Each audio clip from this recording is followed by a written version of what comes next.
Every investigation into the 2020 election showed that it was a fair election without widespread voter fraud. This went to the courts in multiple states, and every time the election was done fairly. We are heading into 2024, and MAGA is really afraid that Donald Trump is going to lose to Joe Biden yet again. So this time around, they are trying to manufacture the appearance of issues with the election so that they can try to stop the certification. I'm going to have two examples of that in this video, but let's begin with Mike Lindell's Voter Identity Protection Project. This is his VIP project. We're going to follow the steps for their ideal scenario here. So step 1, request your mail-in ballot. Everything seems fine, right? Step 2, get started with Frank's social app. No one, even the people doing this plan, are going to do that.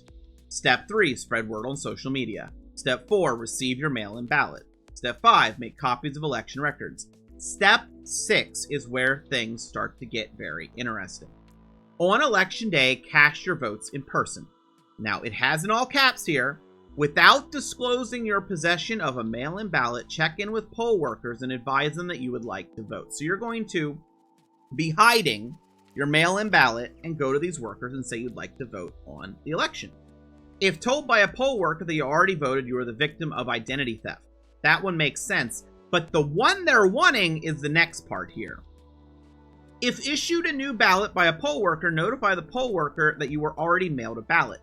This is an issue. It indicates a failure of system to prevent a single person from voting more than once. Notify the poll worker that you would simply like to cast the mail-in ballot that you were already issued.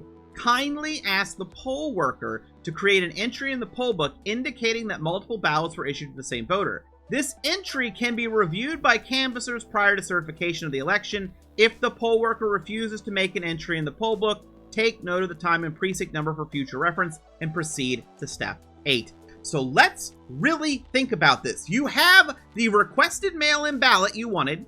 You're going to hide it, and you're going to ask to vote. You are hoping they issue you a ballot so you can vote on election day. And then you are going to want them to claim, look, there were 2 ballots issued. This is a major concern, and try to have it reviewed by canvassers prior to the certification of the election for an issue they caused, which isn't even really an issue because these states already have checks to see if you got a mail-in ballot and an in-person.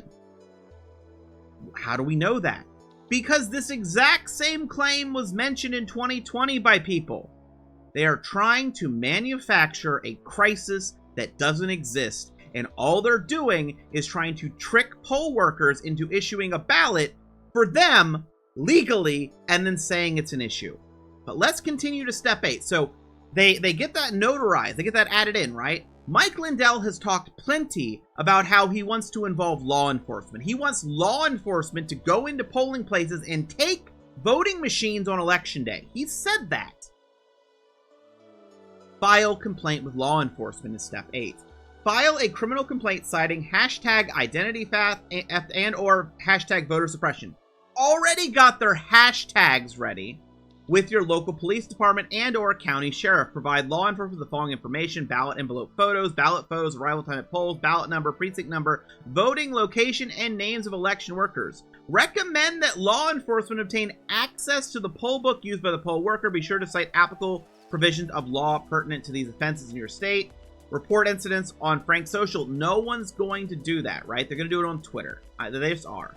Once you're outside the polling facility, report any incidents. If you are a victim of identity theft, use hashtag identity theft. If you were refused the opportunity to cast a provisional ballot, hashtag voter suppression. If the poll worker was in the process of providing you with a regular ballot when you checked in to cast your ballot, report the incident as hashtag multiple votes. So when you see hashtag multiple votes, this is the plot.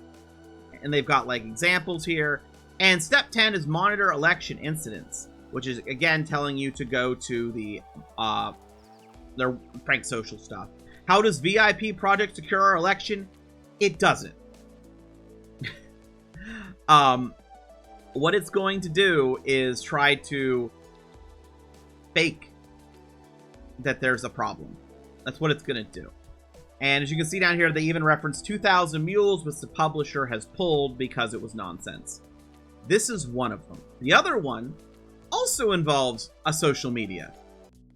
And then we have the example of Elon Musk. Elon Musk loves to parrot things he's seen on the far-right social media app that Twitter has become, and no matter how many times reality is shown to him, he will deny it. One of his big things is, Arizona requires proof of citizenship to vote in state elections, but explicitly does not for federal elections. This is messed up. So he is suggesting already that there's something going on with the Arizona federal elections is wrong. I mean, that's very obvious. And he says this all the time, and every single time he gets corrected, and he will say the same thing again, because it's not about reality, it's about manufacturing the belief in a problem that doesn't exist. So here we have the Maricopa County Recorder saying this.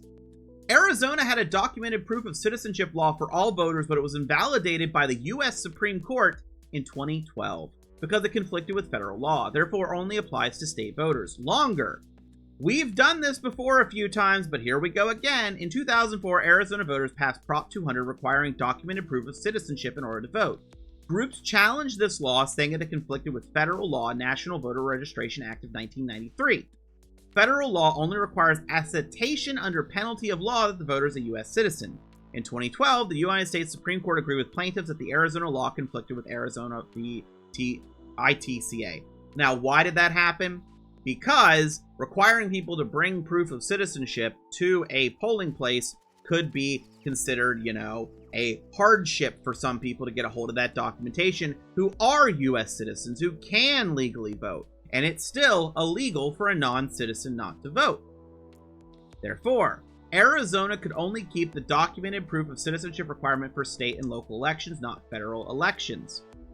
That's why Arizona has a federal-only designation, voters who can vote in only federal elections. But this applies to a small percentage. About 99.5% of registered Arizona voters have provided documented proof of citizenship and can cast a full ballot. The only 0.5% of attested under penalty of law, they are U.S. citizens, but they have not provided documentation and therefore can only vote in federal elections. Arizona is one of only a handful of states with a documented proof of citizenship requirement, and is the only state where the issue has been litigated. So Arizona is actually more strict than other states, and they're using that strictness to spread, how do I want to word this? A false idea about what's going on. And as you can see here, only 0.5%. Not only is it only 0.5%, mind you, but they're citizens. They're just citizens who haven't turned over proof of citizenship to Arizona. Yeah. There's nothing here. There's nothing here. But this is the second time I've seen Elon Musk post this, and I don't know if it was days or weeks. Time mixes together for me. But I've noticed this increasing in a lot of these different plans. They go on social media and they will misconstrue what's happening. Or especially on Twitter. On Twitter, they'll just bold-faced lie. And, I mean, it reaches 2 million, 3 million, how many people? 5 million people here. This doesn't have a community note. 5 million people have seen this without a community note. Here's the correction. How many people have seen this? 2,228. So, to give you an idea of how it's spread. So, there you go. Just putting it out there.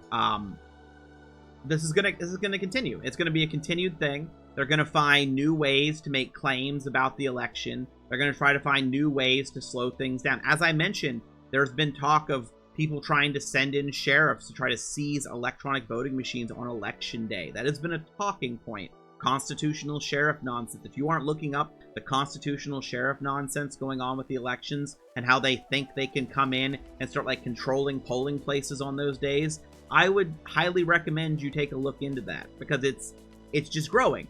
And why is it growing? Why is this increasing? For a very simple reason. They are extremely worried that Donald Trump is going to lose. He's going to lose the election in 2024. Even against Joe Biden. With all that baggage, he's still going to lose. That's what they're really worried about. And now we have the UK, and the UK election didn't go to the Conservatives. They're freaking out online. The French election didn't go to the far right, and they're calling that rigged. American MAGA is calling the French election rigged because it didn't go the way they want. They are terrified, and this is going to happen more. They're going to try to manufacture scenarios, manufacture social media hashtags, and now Twitter, being run by Elon Musk, is not only not equipped to stop this, I don't think he wants it to stop.